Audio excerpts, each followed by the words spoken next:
السلام علیکم وعلیکم السلام۔ اپنے گھروں میں قرآن پڑھا کرو، ان کو قبرستان نہ بناؤ۔ گھروں کو قبرستان بنانے سے کیا مراد ہے؟ دیکھیں، یہ حدیث بخاری مسلم دونوں میں ہے، میں نے کئی ویڈیوز میں اس کو ڈسکس کیا ہے کہ نبی صلی اللہ علیہ وآلہ وسلم نے فرمایا کہ مرد کے لیے حکم فرمایا کہ اپنی جو نماز ہے اس کا کچھ حصہ جو نفل سے متعلق ہے، جیسے ہم سنت مؤکدہ جسے کہہ دیتے ہیں، وہ گھروں میں ادا کرو، ان کو قبرستان نہ بناؤ۔ یا کہا کہ گھروں میں قرآن پڑھو، ان کو قبرستان نہ بناؤ۔ اور مسلم شریف میں تو الفاظ ہیں، ان گھروں میں برکت ہوتی ہے جہاں پہ نفلی نماز مرد گھر جا کے ادا کرتے ہیں۔ تو یہ اس امت کی خصوصیت بھی ہے، بخاری اور مسلم دونوں میں حدیث ہے کہ اللہ تعالیٰ نے مجھے 5 ایسی کوالٹیز دی ہیں جو مجھ سے پہلے کسی پیغمبر کو نہیں دی۔ ان میں سے پہلی کوالٹی یہ ہے کہ پوری زمین میرے لیے سجدہ گاہ ہے، میرے امتی جہاں چاہیں وہ نماز ادا کر سکتے ہیں، یعنی جتنی بھی پاکیزہ چیزیں ہیں۔ وہ الگ سے حدیث ہے ابو داؤد اور ترمذی کے اندر کہ حمام کے اندر اور قبرستان کے اندر نماز نہیں ادا کی جا سکتی۔ اسی طریقے سے سنن نسائی میں، مسلم شریف میں بھی کچھ حصہ موجود ہے کہ اونٹوں کے باڑے میں نماز نہیں ادا ہو سکتی۔ اس کے علاوہ جو جگہ ہیں، جو عام زمین ہے جس کا ناپاک ہونا آپ کو معلوم نہیں ہے، پاک ہونا معلوم ضروری نہیں ہے، بس اگر آپ کو یہ پتہ ہے کہ یہ ناپاک نہیں ہے تو وہ پاک ہی ہے۔ اگر آپ تک کوئی بات ایسی نہیں پہنچی تو وہاں پہ آپ نماز ادا کر سکتے ہیں۔ یہ یعنی نبی الاسلام کی خصوصیت ہے۔ دوسرا فرمایا کہ 1 مہینے کی مسافت سے کافروں پر اللہ نے میرا رعب ڈال دیا۔ تیسرا، مال غنیمت میرے لیے حلال کر دیا۔ اگلی امتوں کے لیے مال غنیمت وہ اوپن میدان میں رکھتے تھے، جو کافروں سے میدان جنگ میں ملنے والا سامان ہے تو آسمان سے ایک آگ آتی تھی، اس کو بھسم کر دیتی تھی، اور یہی قبولیت ہوتی تھی، لیکن نبی الاسلام کے لیے وہ حلال کر دیا جائے۔ چوتھا فرمایا کہ مجھے اللہ تعالیٰ نے پوری انسانیت کے لیے پیغمبر بنا کے بھیجا۔ مجھ سے پہلے جو انبیاء آتے تھے وہ قوم اور قبیلوں کے لیے آتے تھے۔ اور 5ویں چیز آپ صلی اللہ علیہ وآلہ وسلم نے فرمائی کہ اللہ تعالیٰ نے مجھے شفاعت کا اذن دیا۔ صحیح مسلم میں ایک 6ٹھی چیز بھی ہے، اور وہ ہے کہ مجھ پر ختم نبوت فرما دی۔ وہاں پہ لفظ ہے خوتیمہ، جو قادیانی اکثر اعتراض کرتے ہیں نا، قرآن میں تو خاتم کا لفظ ہے، اس کا مطلب نبوت کی مہر ہے، اور وہ اس کی غلط انٹرپریٹیشن کرتے ہیں۔ ہم کہتے ہیں مہر نبوت ہی ہے۔ مہر نبوت کا مطلب یہ نہیں کہ آپ کی مہر سے اگلا پیغمبر آئے گا۔ مہر نبوت سے مراد سیل آف دا پروفٹ ہے، سٹیمپ آف دا پروفٹ ہے، کہ جیسے ایک ڈاکومنٹ کے اینڈ پہ ایک مہر لگائی جاتی ہے، اس کے بعد ڈاکومنٹ کو سیل کر دیا جاتا ہے، اس مہر کے بعد اس میں کوئی چیز ایڈ نہیں ہو سکتی۔ اس اعتبار سے نبی الاسلام مہر نبوت ہے۔ وہ کہتے ہیں جی خاتم کا لفظ دکھائیں، تو سب موجود ہے صحیح مسلم میں خاتم کا لفظ۔ اور صحیح مسلم میں ایک اور حدیث میں ایک 7ویں خصوصیت بھی آئی کہ اللہ نے مجھے جوامع کلمات کے ساتھ مبعوث کیا، یعنی میں مختصر گفتگو کرتا ہوں، مفہوم اس کا بڑا ڈیٹیل ہوتا ہے۔ دیکھ لینا، انما الاعمال بالنیات، سر اس پہ کتابیں لکھی جا سکتی ہیں اس حدیث پہ کہ اعمال کا دار و مدار نیتوں کے اوپر۔ خیر، اس حدیث کی طرف واپس آئیں کہ جو سوال ہوا تھا کہ قبرستان نہ بناؤ، قرآن پڑھا کرو، تو اب کوئی اس سے اگر یہ رزلٹ نکالتا ہے نا کہ قبرستان میں قرآن پڑھنا منع ہے، تو وہ بالکل غلط رزلٹ ہے۔ کسی حدیث میں یہ لفظ نہیں آیا ہے۔ الفاظ یہ ہیں کہ بخاری مسلم میں کہ قبروں کو سجدہ گاہ مت بناؤ۔ قبرستان میں آپ نماز ادا نہیں کر سکتے ایگزیکٹ قبر کے اوپر، البتہ اگر قبر سامنے ہو، جیسے بعض یہاں مساجد، ہماری بدقسمتی ہے کہ مسجدوں کے اندر مزار بنائے ہوئے ہیں، اور مسجد میں نماز پڑھتے ہوئے وہ قبر اور آپ کے درمیان کوئی دیوار یا کوئی سترا ہو تو نماز درست ہوگی، کیونکہ نبی الاسلام بھی 13 سال تک خانہ کعبے کی طرف منہ کر کے نماز پڑھتے رہے مطاف کے اندر، اس حال میں کہ 360 بت رکھے ہوئے تھے، تو نبی الاسلام کو بتوں کی طرف منہ تو نہیں کیے ہوئے تھے، اگرچہ بت اندر تھے، لیکن کعبے کی جو دیواریں ہیں وہ چاروں وہ سترہ بن جاتی تھی، تو نماز درست ہو۔ البتہ اتنی تکلیف کوئی نہیں کہ ڈھونڈ کے ایسی مسجد میں جا کے نماز پڑھو، جو اللہ کے نبی کی مخالفت میں بنائی گئی ہیں، کیونکہ نبی علیہ السلام نے تو قبروں پہ مساجد بنانے سے منع کیا ہے، بخاری مسلم میں حدیث موجود ہے۔ تو نماز پڑھنے سے مسجد جو سجدہ گاہ بنانے سے قبروں کو منع کیا گیا۔ قبرستان میں قرآن پڑھنے کی ممانعت اس حوالے سے ہے کہ چونکہ مردہ قرآن نہیں پڑھ سکتا، تو گویا وہ گھر مردہ ہے جہاں پہ قرآن کی تلاوت نہ ہو۔ یہ اس سے تشبیہ دی گئی ہے کہ اپنے گھروں کو قبرستان نہ بناؤ، گھروں میں تو زندہ لوگ رہتے ہیں۔ جو بخاری مسلم میں حدیث ہے، جو اللہ کا ذکر کرتا ہے وہ زندہ کی مثل ہے، اور جو اللہ کا ذکر نہیں کرتا وہ مردے کی مثل ہے۔ اس حدیث میں یہ معنی نہیں نکلتا کہ قبرستان جا کے کوئی قرآن نہیں پڑھ سکتا۔ قبرستان جا کے آپ دعا کر سکتے ہیں، قرآن پڑھ سکتے ہیں، لیکن قرآن پڑھ کے آپ نے اس کو نہیں بخشنا۔ ظاہر ایک بندہ قبرستان بیٹھا ہوا ہے تو وہ کیا کرے گا وہاں بیٹھ کے؟ کچھ تو پڑھے گا نا، سنت اذکار کر لے گا، قرآن پڑھ لے گا۔ نماز اس لیے نہیں پڑھ سکتا کہ قبروں کو سجدہ گاہ نہیں بنا سکتے، وہ سجدے والا معاملہ ہے، قبر کی تعظیم والا ہے۔ صحیح مسلم میں جو 321 نمبر حدیث ہے شروع میں، جو عمر بن عاص کی موت کا وقت جب قریب آتا ہے تو وہ کافی لمبی نصیحتیں کرتے ہیں، جس میں وہ اپنی زندگی کے 3 ادوار کو یاد کرتے ہیں، اور آخری دور میں وہ کہتے ہیں مجھے نہیں پتا میرے ساتھ کیا معاملہ ہوگا، چونکہ ظاہر ہے انہوں نے حضرت معاویہ کے ساتھ مل کے حضرت علی کے ساتھ جو کچھ کیا تھا اس کے اوپر وہ شرمندہ تھے۔ تو وہ کہتے ہیں کہ جب میں مر جاؤں تو میری قبر پہ اتنی دیر بیٹھے رہنا جتنی دیر ایک اونٹ کو نہر کر کے اس کا گوشت تقسیم کیا جاتا ہے، آلموسٹ 2-2.5 گھنٹے، تاکہ میں اپنی قبر کے ساتھ مانوس ہوں اور اللہ کے بھیجے ہوئے قاصدوں کو جواب دوں۔ یعنی تمہارے قبر پہ بیٹھنے کی وجہ سے میرا دل مانوس ہو جائے اپنی قبر کے ساتھ۔ جو سنن ابی داؤد میں حدیث ہے، نبی علیہ السلام جب ایک مردے کو دفنا کے فارغ ہوئے، آپ نے فرمایا اب اپنے اس بھائی کے لیے قبر پہ کھڑے ہو کر دعا مانگو، ابھی اس سے قبر میں سوالات کیے جائیں گے، سوالات کی استقامت کے لیے دعا مانگو۔ تو جو قبر پہ بیٹھا ہوتا ہے نا، وہ قبر کے اندر جو مردہ ہے نا اس کو فائدہ پہنچا سکتا ہے۔ یہاں الٹ عقیدہ ہے کہ اندر والا باہر والے کو فائدہ پہنچائے گا۔ دیکھیں نا، ہر چیز ہی الٹ بتائی گئی ہے نا آپ کو، باہر والے نے اندر والے کو فائدہ پہنچانا ہے۔ حضرت عمر بن عاص کہہ رہے ہیں کہ میری قبر پہ بیٹھنا میں مانوس ہوں۔ اب 2-2.5 گھنٹے بیٹھ کے تو آپ نے واٹس ایپ میسیجز تو نہیں دیکھنے، دعا بھی انسان کتنی دیر کر سکتا ہے؟ 2 گھنٹے تو نہیں ہاتھ پہ آگے دعا ہو سکتی۔ تو ظاہر ہے وہاں پہ بیٹھ کے تسبیحات کریں، اذکار کریں، قرآن پڑھیں۔ قرآن پڑھنے کی ممانعت نہیں ہے، فرمایا گھروں کو قبرستان نہ بناؤ، ان میں قرآن پڑھا کرو۔ مراد یہ جس طرح مردے مر کے ان کا عمل منقطع ہو چکا ہے، اب وہ قرآن پڑھ کے تو اپنے نامہ اعمال میں مزید ثواب ایڈ نہیں کر سکتے، تو اپنے گھروں کو قبرستان نہ بناؤ، تم تو زندہ لوگ گھروں میں آباد ہو، وہاں پہ قرآن کی تلاوت کیا کرو۔ یہ ہے اس کا معنی۔ ایسی کوئی حدیث نہیں جس میں قبرستان میں قرآن پڑھنے کی ممانعت آئی ہو۔ سجدے کی ممانعت آئی، نماز پڑھنے کی ممانعت آئی، قرآن پڑھنے کی نہیں آئی۔ لہذا یہ الفاظ کو، جب اس طرح کے الفاظ احادیث میں آتے ہیں تو ان کو دقت نظر سے دیکھا جاتا ہے کہ یہ کن معنوں میں چیز بیان ہوئی ہے۔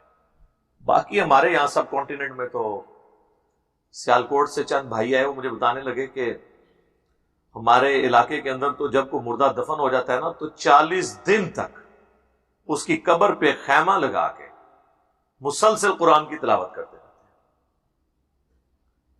ہیں۔ 40 دن کیوں؟ وہ کہتے ہیں دیکھیں نا جی، فرشتے اس وقت آتے ہیں جب دفنا کے لوگ چلے جاتے ہیں۔ بھئی یہ تو کہیں نہیں لکھا ہوا، وہ تو ایک بات کی گئی کہ اتنی جلدی حساب شروع ہو جاتا ہے۔ وہ بخاری مسلم میں حدیث ہے کہ جب مردے کو دفنا کے جاتے ہو تو وہ جانے والوں کے قدموں کی آواز بھی سنتا ہے اور پھر اس سے سوالات شروع ہو جاتے ہیں۔ یعنی اللہ کے محبوب صلی اللہ علیہ وآلہ وسلم یہ بتانا چاہ رہے تھے کہ بالکل فوراً ہی دفنانے کے بعد حساب کتاب شروع ہو جاتا ہے۔ اس کا انہوں نے یہ مطلب نکال دیا کہ جب تک ہم قبر سے ہٹیں گے نہیں نا، اس وقت تک فرشتے سوال نہیں شروع کریں گے۔ بھائی فرشتوں کو پردہ ہے آپ سے، وہ آپ کے سامنے بھی آ جائیں آپ کو نظر نہیں آئیں گے، ان کا تو فریم آف ریفرنس ہی بالکل ڈیفرنٹ ہے۔ تو وہ کہتے ہیں جی ہم پھر اس لیے کرتے ہیں کہ پہلے دن فرشتے آئیں گے تو آگے دیکھیں گے کہ لوگ بیٹھے ہوئے ہیں، واپس چلے جائیں گے، دوسرے دن، تیسرے دن، آخر کتنے دن آن گے؟ ہاں، 40 دن کے بعد تو وہ پھر حساب کتاب ہی اس کا ختم ہو جائے گا. ٹھیک ہے, یہ طریقے ہیں جناب بخشوانے کے. تو آپ مجھے بتائیں یہ کتنا بڑا دھندا ہے. 40 دن جو لوگ بیٹھے ہوئے ہیں تو میرے بھائی 40 دہاڑیاں تو لیں گے نا, وہ ڈیلی اجرت کے اوپر بیٹھے ہوئے ہیں, فی سبیل اللہ تو نہیں کوئی بیٹھا ہوا 40 منٹ کے لیے ان کو بیٹھتا. اور وہ شفٹوں میں چلتے ہیں, یعنی وہ یہ نہیں ہے کہ صبح آتے شام کو جاتے ہیں, نہیں, شام کو نیکسٹ شفٹ آتی ہے جو صبح تک بیٹھتی ہے, قبر خالی نہیں ہونے دینی. تو یہ اس میں سے رزلٹ لوگ نکال رہے ہوتے ہیں, وہ قبرستان کے اوپر بیٹھ کے. تو اس قسم کی جو قرآن خوانی ہے یہ اس کا تو کوئی ثبوت نہیں ہے. اور کرائے کے اوپر یعنی باقاعدہ ریٹس ہیں, آپ نے 500 روپے کا ایک قرآن مل جائے گا, 1000 روپے کے 3 ہو جائیں گے, اس طرح ریٹس بنے ہوئے ہیں. اور انہوں نے اب تو چونکہ لوگوں کے پاس ٹائم نہیں, آپ یقین کریں کہ علماء نے اب وہ 3 دفعہ سورہ اخلاص پڑھ کے آپ کے لیے رکھی ہوئی ہے. قرآن کوئی نہیں آپ کو دیتا بھائی, مہنگائی کا زمانہ ہے, 500 میں آپ کو پورا قرآن کون دے گا. وہ یہ پیکیج آفر کر سکتے ہیں جس طرح آپ کہتے ہیں نا جی اوریجنل آپ نے جو اگر فلاں کمپنی کی برانڈڈ چیز لینی ہے وہ اتنے کی ملے گی, اس کی جو پائریٹڈ کاپی ہے وہ اتنے کی ملے گی. قرآن اوریجنل چاہیے تو میرے بھائی 5000 کا کم از کم ہوگا. اگر آپ کو 3 دفعہ سورہ اخلاص والا چاہیے وہ 500 کا وہ مل جائے گا. اس سے بہتر ہے آپ خود پڑھیں, اس سے بہتر ہے کہ آپ مرنے سے پہلے اپنے لیے خود ذخیرہ جمع کر لیں تاکہ مرنے کے بعد آپ کسی کے اس قسم کی چیزوں کے محتاج نہ رہیں. مفتی احمد یار خان نعیمی صاحب جال حق کے اندر ان چیزوں کے ثبوت میں نا وہ کہتے ہیں جی صحیح بخاری میں موجود ہے کہ امام حسن کے جو پوتے تھے نا جب وہ فوت ہوئے تو ان کی بیوی نے ان کی قبر پہ خیمہ لگا لیا. تو اس سے قبر کے اوپر مزار بنانا اور یہ چیز ثابت ہوئی. میں بڑا حیران ہوا, میں نے صحیح بخاری کھول کے دیکھی. پہلی بات ہے وہ اس کی سند انہوں نے بیان نہیں کی, وہ ایک چیپٹر کی ہیڈنگ میں کتاب الجنائز کے اندر لے کے ہیں, مشکات میں بھی کتاب الجنائز میں مل جائے گی, تعلیقاً وہ روایت ہے. دوسرا وہ روایت پوری انہوں نے لکھی نہیں, وہ تو ان کے خلاف ہے. اس میں ہے کہ اس بیوی نے ان کی قبر پہ خیمہ لگایا, یعنی وہ اتنا اس نے غم لیا اپنے خامد کا کہ اس نے قبر پہ 1 سال کے لیے خیمہ لگا لیا کہ میں اب ادھر ہی رہوں گی. تو جب وہ اٹھی تو لوگوں نے اس کا پھر مذاق اڑایا اس عورت کا کہ ہاں تم 1 سال سے جو خیمہ لگا کے بیٹھی ہوئی تھی جس مردے کے لیے, وہ مردہ تمہیں واپس مل گیا. یعنی اس زمانے کے لوگ بھی انجینئر صاحب کی طرح اس طرح کی باتوں کا مذاق اڑایا کرتے تھے. تو یہ اگلے جملے انہوں نے نقل نہیں کیے ہیں جو خلاف تھے ان کے, اور کہا جی خیمہ لگا لیا. خیمہ لگانے کے بعد کیا ہوا, تو کسی انڈیویجول نے کوئی اس طرح کا الٹا ایکٹ کیا ہے تو اس زمانے کے لوگ اسے پھر ٹونٹ ہی کرتے تھے کہ بھائی یہ کیا کیا تم نے, مردہ تو نکال کے واپس نہیں لے جاؤ گے, خیمہ لگانے سے تو کچھ نہیں ہوگا, کسی کو دھونس کے ساتھ بخشوا تو نہیں سکتے. اسی لیے میں اکثر اپنے بھائیوں سے یہ کہتا ہوں کہ آپ کو کوئی بات بتائے تو بغیر ٹکٹ کے چل نہ پڑا کریں, آپ خود وہ دیکھیں وہ بات لکھی کہاں ہوئی ہے, کس حالت میں لکھی ہوئی ہے, اس کے آگے پیچھے پڑھیں تو آپ کو پتہ چلے گا کہ اکثر اوقات وہ چیزیں اس طریقے سے ہوتی ہی نہیں ہیں جس طریقے سے یہ لوگ پریزنٹ کر رہے ہوتے ہیں. یہ تو قرآن و سنت کو بالکل خلاف عقل کے پریزنٹ کر رہے ہوتے ہیں. اس کی میں آپ کو ایک اور مثال دیتا ہوں, مفتی احمد یار خان نعیمی صاحب کی, یہ جال حق میں انہوں نے اس طرح کی کافی باطل نظریات جو ہے نا انہوں نے لکھے ہیں. یہ دیکھیں کرامت ہے, میں نے کھولا تو وہی آیت نکلی ہے. ہماری بھی کچھ چھوٹی موٹی کرامات ہو جاتی ہیں. سورہ یہ کون سی ہے, ممتحنہ کی آخری آیت ہے, یا ایھا الذین آمنوا لا تتولوا قوما غضب اللہ علیہم قد یئسوا من الآخرۃ کما یئس الکفار من اصحاب القبور. اللہ تعالیٰ یہودیوں سے متعلق مسلمانوں کو یہ نصیحت کر رہا ہے کہ ان کے ساتھ دوستیاں مت گانٹھو, یہ اسی طریقے سے نا امید ہو چکے ہیں آخرت میں اپنی کامیابی کے حوالے سے, ان کو پتہ ہے کہ عذاب ہمارا مقدر ہے, جس طرح کافر نا امید ہو چکے ہیں اپنی قبر والوں سے. یعنی کافروں کو جس طرح یہ پتہ ہے نا کہ مردے قبر کے سے اٹھ کے واپس نہیں آنے, یہ کافروں کا عقیدہ تھا. سورہ قاف کے سٹارٹ میں آتا ہے نا کہ نبی علیہ السلام کے بارے میں کہتے تھے کہ ایک ایسا مرد آیا ہے جو ہمیں ایک عجیب بات بتاتا ہے کہ جب ہم مر کر مٹی ہو جائیں گے اور گھل مل جائیں گے تو ہمیں دوبارہ سے زندہ کیا جائے گا. یہ تو دور کی کہانی ہے. تو کافر اس بات پہ نبی علیہ السلام کا مذاق اڑاتے تھے کہ آپ یہ کہتے ہیں مرنے کے بعد مردے زندہ ہوں گے. تو کافروں کا کیا عقیدہ تھا کہ مردے زندہ نہیں ہوتے. تو اللہ نے اس کے عقیدے کو مثال کے طور پہ بیان کیا کہ جس طرح کافروں کا یہ عقیدہ ہے نا کہ مردہ زندہ نہیں ہوگا, نہ اب زندہ ہو سکتا ہے نہ قیامت میں زندہ ہوگا, یعنی آخرت کوئی نہیں ہے, بالکل اس طریقے سے یہودیوں کا بھی جو آخرت کے بارے میں وہ مایوس ہو چکے ہیں اور تمہارے بارے میں بھی مایوس ہو چکے ہیں کہ تم ان کی ملت پہ آؤ گے. اور یہ جو جملہ ہے نا کہ جیسے کافر نا امید ہو چکے ہیں، کما یئس الکفار من اصحاب القبور، اصحاب القبور سے کافر مایوس ہو چکے ہیں. اتنا ٹکڑا نکل کر کے مفتی احمد یار خان نعیمی صاحب نے کہا کہ قبر والوں سے مایوس ہونا کافروں کی نشانی ہے. ہم تو مایوس نہیں، ہم تو قبر والوں سے مانگتے ہیں. لیکن سر یہ تو اس آیت کا چوتھا حصہ ہے، یہ آیت پوری تو پڑھیں. اب مجھے بتائیں جب وہ یہ کام کر رہے تھے اس وقت ایک دفعہ ان کے دل نے ملامت نہیں کیا ہوگا کہ میں قرآن کی تعریف کر رہا ہوں؟ ڈاکٹر اسرار صاحب صحیح فرماتے تھے کہ قرآن کی لفظی تعریف تو کوئی نہیں ہوئی ہے، لیکن مانوی تعریف اس امت نے بھی کر دی ہے. اور بخاری اور مسلم کی وہ پیش گوئی نبی علیہ السلام کی کہ تم بھی اسی طریقے پہ چلو گے جس طرح اگلے لوگ چل پڑے تھے، قدم با قدم، بالشت بر بالشت، حتیٰ کہ ان میں سے کوئی گو کے سوراخ میں داخل ہوا. تم بھی وہی کام کرو گے. صحابہ نے پوچھا یہ اگلے لوگوں سے مراد کیا یہود و نصارہ ہیں؟ آپ نے فرمایا اگر وہ لوگ مراد نہیں تو اور کون سے ہیں؟ یہود و نصارہ کی تمام خرابیاں ان سے بدتر حالت میں اس امت میں آ چکی ہیں. انہوں نے اپنی کتابوں میں تعریف کی، انہوں نے بھی ٹیکسٹ میں تو تعریف نہیں کی ہے. اور اگر یہ تعریف ہو جاتی یقین کریں ہمیں دنیا میں جنت مل جاتی، کیونکہ ہم قیامت دن کہہ سکتے تھے ہمیں تو کوئی چیز ملی نہیں، یا تو پیغمبر بھیج ہمارے پاس، کتابیں بھی آئیں وہ بھی تعریف شدہ تھی، ہم کہاں سے حق حاصل کرتے؟ تو بس جدھر کوئی لگا ہوا تھا لگا. لہذا قرآن محفوظ ہو کے ہم خوش تو ہوتے ہیں، لیکن یہ ہمارے اوپر لٹکتی ہوئی ننگی تلوار ہے قرآن کا محفوظ ہونا، کیونکہ یہ رسول اللہ کا خلیفہ ہے دنیا میں، یہ ایکویلنٹ ہے پیغمبر کا. کوئی شخص یہ نہیں کہہ سکتا کہ میرے پاس کوئی حق بات آئی نہیں. یہ تو اللہ نے گارنٹی لی تھی نا، انا نحن نزلنا الذکر وانا لہ لحافظون، بے شک اس الذکر یا دہانی کو ہم نے نازل کیا، ہم ہی اس کی حفاظت کرنے والے ہیں. اگر اللہ تعالیٰ اس کی حفاظت نہ کرتا تو اس کا ٹیکسٹ بھی بدل دیتا ہے. لیکن ڈاکٹر سراج صاحب والی بات درست ہے، ٹیکسٹ تو نہیں بدلا، مفہوم انہوں نے بھی بدل دیے. دیکھ لیں.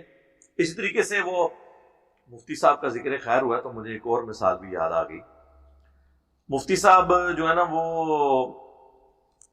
حاضر و ناظر کے عقیدے میں نا اپنی بات کو ثابت کرنے کے لیے سورۃ القصص کی وہ ایک آیت کوٹ کرتے ہیں. اچھا یہ سورۃ القصص کی آیت نمبر ہے جی 44.